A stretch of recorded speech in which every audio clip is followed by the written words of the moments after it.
Yesterday courier private limited. Domestic international cargo உங்கள் இல்லம் தேடி வந்து கொரியர் புக்கிங் டெலிவரி செய்து தரப்படும். தலைப்புச் செய்திகள். செமி கண்டக்டர் துறையில் இந்தியா உலக நாடுகளின் நம்பிக்கையை பெற்றுள்ளதாக பிரதமர் நரேந்திர மோடி பெருமிதம். வணிக சந்தையில் கருப்பு தங்கம் என்றால் அது செமி கண்டக்டர் டிஜிட்டல் தான் எனவும் வர்ணனை.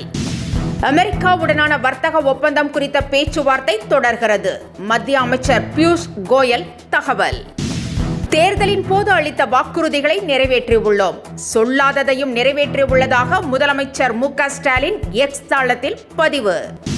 டெட் தேர்வு விவகாரத்தில் ஆசிரியர்களை தமிழக அரசு ஒருபோதும் கைவிடாது, அமைச்சர் அன்பில் மகேஷ் உறுதி. கச்சத்தீவை விட்டுக் கொடுக்க முடியாது என இலங்கை அதிபர் கூறியதற்கு முத்தரசன் கடும் கண்டனம். எரிச்சல் மூட்டும் செயல் என சாடல். இனி விரிவான செய்திகள். செமி கண்டக்டர் துறையில் இந்தியா உலக நாடுகளின் நம்பிக்கையை பெற்றிருப்பதாக பிரதமர் நரேந்திர மோடி தெரிவித்திருக்கிறார். செமிகான் இந்தியா மாநாட்டில் பங்கேற்ற அவர் வணிக சந்தையில் கருப்பு தங்கம் என்றால் அது செமி கண்டக்டர் சிப்ஸ் தான் என்று வர்ணித்துள்ளார். முதலீட்டாளர்களை இந்தியாவிற்கு ஈர்க்கும் மேட் இன் இந்தியா பொருட்கள் உலக சந்தையை அலங்கரிக்கும் என்றும் பிரதமர் நம்பிக்கை தெரிவித்தார். அமெரிக்காவுடனான வர்த்தக ஒப்பந்தம் குறித்த பேச்சுவார்த்தை நடைபெற்று வருவதாக மத்திய அமைச்சர் பியூஷ் கோயல் தெரிவித்திருக்கிறார். ரஷ்ய சீன அதிபர்களுடன் பிரதமர் மோடி சந்தித்து பேசியுள்ள நிலையில் இதற்கு அமெரிக்கா கடுமையாக எதிர்வினை ஆற்றி வருகிறது. இந்நிலையில் இந்தியா அமெரிக்கா உறவு என்பது ஒருதலைப்பட்சமானது என்றும் இந்தியாவே அதிக லாபம் அடைவதாகவும் ட்ரம்ப் கூறியிருந்தார். இந்நிலையில் தொடர்ந்து அமெரிக்காவுடன் வர்த்தக பேச்சுவார்த்தை நடைபெற்று வருவதாக மத்திய அமைச்சர் கூறியுள்ளார். ஆசிரியர்களை திமுக அரசு ஒருபோதும் கைவிடாது என்று பள்ளி கல்வித்துறை அமைச்சர் அன்பில் மகேஷ் தெரிவித்திருக்கிறார். டெட் தேர்வு கட்டாயம் என உச்சநீதிமன்றம் தீர்ப்பளித்துள்ள நிலையில் இவ்வாறு கூறிய அமைச்சர், தீர்ப்பு முழுமையாக வந்தவுடன் அது பற்றி சட்ட வல்லுநர்களுடன் ஆலோசனை செய்யப்படும் என்றும் அமைச்சர் அன்பில் மகேஷ் கூறினார். யார் வாக்கு திருடர்கள் என இந்திய மக்களுக்கு தெரியும் என்று பாஜக கூறியுள்ளது. காங்கிரஸ் செய்தி தொடர்பாளர் பவன் கெராவிற்கு டெல்லியில் 2 வாக்குகள் இருப்பதாகவும் அது தொடர்பான புகைப்படத்தையும் வெளியிட்டு பாஜக விமர்சித்திருக்கிறது. ஆனால் இதற்கு மறுப்பு தெரிவித்துள்ள கேரா, இது தொடர்பாக தேர்தல் ஆணையம்தான் விளக்கமளிக்க வேண்டும் என கூறியுள்ளார். தமிழகத்தில் வைரஸ் காய்ச்சல் பரவி வருவதாக சுகாதாரத்துறை நேற்று எச்சரிக்கை விடுத்திருந்த நிலையில் இன்று சில முன்னெச்சரிக்கை நடவடிக்கைகள் குறித்து அறிவிப்பும் வெளியிட்டுள்ளது.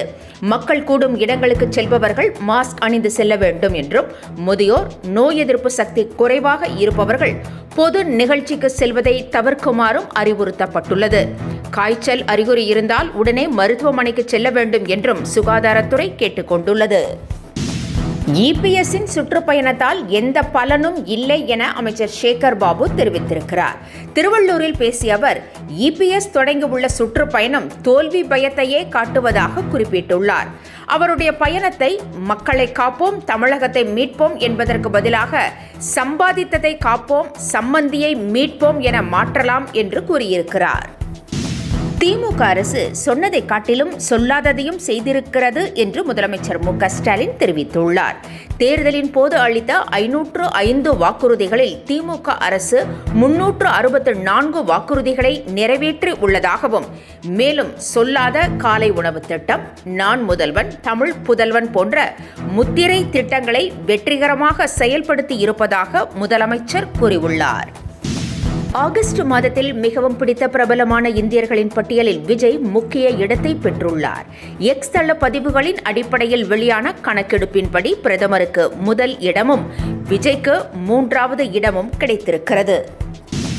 பிஆர்எஸ் கட்சியிலிருந்து தனது மகள் கவிதாவை சந்திரசேகர ராவ் இடைநீக்கம் செய்து உத்தரவிட்டுள்ளார். கட்சிக்கு எதிராக செயல்பட்டதால் அவர் மீது நடவடிக்கை எடுக்கப்பட்டிருப்பதாக கட்சியின் பொதுச் செயலாளர் ரவீந்தர் ராவ் தெரிவித்துள்ளார். ஹரீஷ் ராவ் உள்ளிட்ட முக்கிய தலைவருக்கு எதிராக கவிதா தெரிவித்த கருத்துக்கள் கட்சிக்குள் சர்ச்சையை ஏற்படுத்தியுள்ளது. மகளிர் உரிமை தொகை விரிவாக்க திட்டத்தின் புதிய அறிவிப்பு முதலமைச்சர் மு.க.ஸ்டாலின் தமிழகம் திரும்பியதும் அறிவிக்கப்பட உள்ளதாக தகவல் வெளியாகியுள்ளது. மகளிர் உதவித்தொகை விரிவாக்க திட்டத்தின் கீழ் சுமார் 17 லட்சம் பேர் விண்ணப்பித்திருப்பதாக அரசு தரப்பிலிருந்து தெரிவிக்கப்பட்டுள்ளது. இந்நிலையில் தகுதியானவர்களின் பெயர் பட்டியல் எப்பொழுது வெளியாகும் என விண்ணப்பித்தவர்கள் காத்திருக்கின்றனர். என்றும் உங்களுடன் மை இந்தியா. முக்கிய செய்திகளை உடனுக்குடன் தெரிந்து கொள்ள சப்ஸ்கிரைப் பண்ணுங்க, பெல் பட்டனை பிரஸ் பண்ணுங்க. என்றும் உங்களுடன் my India. Yesterday courier private limited. Domestic international cargo உங்கள் இல்லம் தேடி வந்து கொரியர் புக்கிங் டெலிவரி செய்து தரப்படும்.